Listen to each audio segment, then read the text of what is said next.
Kadapa RIMS దగ్గర sanitary వర్కర్ల ఆమరణ నిరాహార దీక్ష చేపట్టారు. తొలగించిన ఉద్యోగులను తిరిగి తీసుకోవాలని డిమాండ్ చేశారు. ఎలాంటి ముందస్తు నోటీసులు ఇవ్వకుండా ఎలా తొలగిస్తారని ఆగ్రహం వ్యక్తం చేశారు.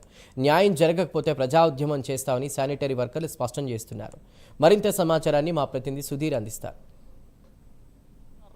పనిచేసేటువంటి శానిటేషన్ కార్మికులను దాదాపుగా ఇక్కడ ఉన్నటువంటి 110 మంది కార్మికులను కూడా నిర్దాక్షిణ్యంగా తొలగించిన పరిస్థితి ఉంది. అయితే ఈ నేపథ్యంలో కూడా దాదాపుగా ఇక్కడ ఉన్నటువంటి ఏ శానిటేషన్ కార్మికులు కూడా సమాచారం ఇవ్వకుండా నిర్దాక్షిణ్యంగా తొలగించడం జరిగింది. అయితే ఈ నేపథ్యంలో దాదాపు ఇక్కడ ఉన్నటువంటి 100 మంది శానిటేషన్ కార్మికులు కూడా పూర్తిస్థాయిలో కూడా ఆమరణ నిరాహార దీక్ష కూర్చోవడం జరిగింది. అయితే ప్రస్తుతానికి మనం ఏదైతే కడప నగరంలో ఉన్నటువంటి రిమ్స్ వద్ద ఉన్నాం, ఇక్కడ చూసుకోవచ్చు దాదాపుగా 110 మంది కార్మికులు కూడా పూర్తిస్థాయిలో అయితే కనుక పెద్ద ఎత్తున ధర్నా కార్యక్రమం చేస్తున్న పరిస్థితి ఉంది. అయితే దాదాపుగా ఇప్పటికే ఒక 11 మంది కార్మికులు కూడా ఆమరణ నిరాహార దీక్ష కూర్చోవడం జరిగింది. అయితే ఇప్పటికైనా ఇక్కడ ఉన్నటువంటి కాంట్రాక్టర్ కావచ్చు, అలాగే ఇక్కడ ఉన్నటువంటి రిమ్స్కి సంబంధించిన అధికారులు ఇక్కడికి వచ్చి వాళ్ళను పూర్తిస్థాయిలో కూడా విధులకు తీసుకోవాలని చెప్పి ఇక్కడ ప్రధానంగా డిమాండ్ చేస్తున్న పరిస్థితి కనబడుతుంది. అసలు ఎందుకు తొలగించారు ఏంటి దానిపైన కూడా కనీసం వీళ్ళకు నోటీసులు జారీ చేయకుండా అయితే కనుక చేసిన పరిస్థితి ఉంది. అయితే ఈ అంశానికి సంబంధించి మనతో మాట్లాడడానికి ఇక్కడ కార్మికులు ఉన్నారు, వాళ్ళు తెలుసుకుందాం.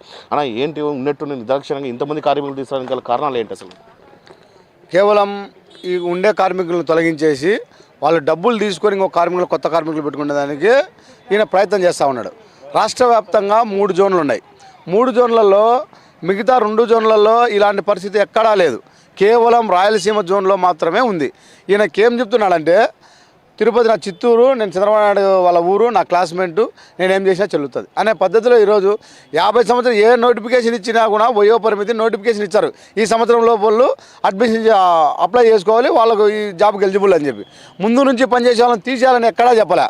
కానీ ఈ 16 ఏళ్ళు 18 ఏళ్ళ సంవత్సర కాల చరిత్రలో, ఈ రిమ్స్ చరిత్రలో ఏ కాంట్రాక్టర్ వచ్చినా ఇలాంటి నిబంధన పెట్టిన చరిత్రే లేదు.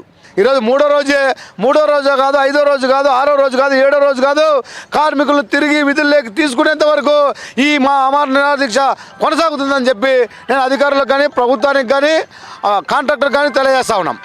మీరు చెప్పండి, ప్రధానంగా మీకు నోటీసులు ఇచ్చారా? నోటీసు లేకుండా తొలగించారని చెప్పొచ్చా? నోటీసులు ఇవ్వలేదు సార్. మాకు వాళ్ళు వచ్చిన 3 నెలలకు 50 ఏళ్లలో తీసేస్తామని చెప్పినారు సార్. 50 ఏళ్లను ఏ మాదిరిగా తీసేస్తారంటే, మాకు కాంట్రాక్ట్లో అట్లే వచ్చింది మేము తీసేస్తున్నాం మా జీవోలు ఉండే ప్రకారం అని. మాకు జీవో చూపిండి సార్ అన్నాం. మేము అడిగిన తర్వాత అన్నోళ్ళని పిలిపించిన తర్వాత అన్నోళ్ళు అడిగినారు. వాళ్ళకు కూడా ఏం రెస్పాన్సిబిలిటీ ఇవ్వలేదు. వాళ్ళు బాలాజీ ఆయన మమ్మల్ని చాలా సార్ వార్డులలోకి వచ్చి మిమ్మల్ని తీసేస్తాము, మీరు మిగతా వాళ్ళు సర్టిఫికెట్లు తెచ్చుకోవాలని అడుగుతున్నాడు. ఏంటికి తెచ్చుకోవాలి సార్ మేము సర్టిఫికెట్లు తెచ్చుకునే మటుకైతే మేము ఈ పనికి ఏ దానికి రావాలి అడిగినాం సార్. దానికి కూడా మాకేం జవాబు ఇవ్వలేదు. అధికారుల దగ్గరికి పోయినాం. ఆర్ఎంబి సార్ కూడా కొద్ది రోజులు ఉండండి దానికి పరిష్కార మార్గం చేస్తామన్నారు. మళ్ళా కలెక్టర్ వచ్చి మాతో మాట్లాడినాడు సార్. ఆఫీస్ దగ్గరికి వెళ్ళింటే సార్ కూడా రేపు నెల 18వ తేదీ వరకు మీకు టైం ఉంది అంత లోపల మీరు కోర్టుకు వేసుకోండి అన్నారు. మేము కోర్టుకు పోము, ఎక్కడికి పోము, మేము మటుకు నిరాహార దీక్ష కూర్చోవాలని కూర్చున్నాం సార్. ఇప్పటికే దాదాపుగా 3 రోజులు ఆమరణ దీక్ష చేపట్టి ఇప్పటికీ అధికారులు దిగి రాకుంటే కనుక తదుపరి కార్యాచరణ ఏంటి? ఇంకా ఇప్పటి వరకు ఆమరణ నిరాహార దీక్షనే చేస్తున్నాము. ఇంకా ఇంత మీదట ఇప్పటికీ అధికారులు ఏ ఒక్క అధికారి కూడా మమ్మల్ని పట్టించుకున్న పాపన పోలేదు. ఇక్కడే పక్కన ఉన్న డీసీ సార్ కానీ ఏ ఒక్కరు కూడా తొంగిచలేదు. ఇప్పుడు జస్ట్ మీ ముందుగా ఉండి వచ్చి ఊరికే సింపుల్గా ఒక ఫోటో తీసుకొని వెళ్ళిపోయినారు.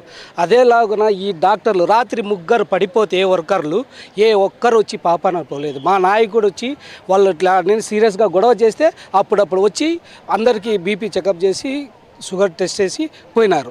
ఇంకా సిబ్బందిని పెంచుకోలే కానీ ఇంకా మెరుగ్గా చేయాలి. కానీ ఈ రిమ్స్లో పనిచేసే ఎంత దారుణం అంటే, ఈరోజు ముఖ్యమంత్రికి వయసు ఎంత, మంత్రులకు వయసు ఎంత, అచ్చెన్నాయుడికి వయసు ఎంత, వాళ్ళకు వయసుకు మినహం లేకుండా, వాళ్ళకు వయసుకి సంబంధం లేకుండా వాళ్ళైతే రాజకీయాల్లో ఉండొచ్చు, ఒక గవర్నమెంట్కి వచ్చే ఆదాయాలన్నీ సంపాదించుకోవచ్చు. అయితే పారిశుద్ధ్య కార్మికుడు, ఇక్కడ పనిచేసే శానిటేషన్ కార్మికులు కరోనాలు ఉన్నప్పుడు 50 ఏళ్ళు పూర్తయిన 60 ఏళ్ళు పూర్తయిన మీరు వెళ్ళిపోయింది అని అప్పుడు చెప్పలేదు. ఏ అధికారి, ఏ కలెక్టర్ చెప్పలేదే, ఏ కాంట్రాక్టర్ చెప్పలేదే.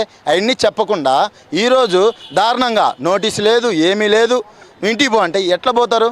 మీరు కానీ ఈ సమస్య కానీ పరిష్కరించకుంటే, ఈ సమస్య కానీ తీర్చకుంటే రాబోయే కాలంలో పెద్ద ఎత్తున పోరాటానికి సిద్ధమవుతామని సిఐటిగా తెలియజేస్తున్నాం.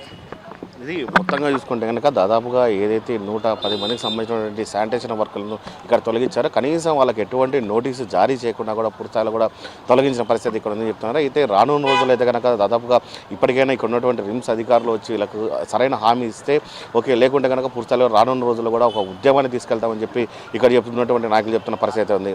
కడప రిమ్స్ నుంచి వీడియో జర్నలిస్ట్ రాకేష్తో సుధీర్, ప్రైమ్ న్యూస్, కడప.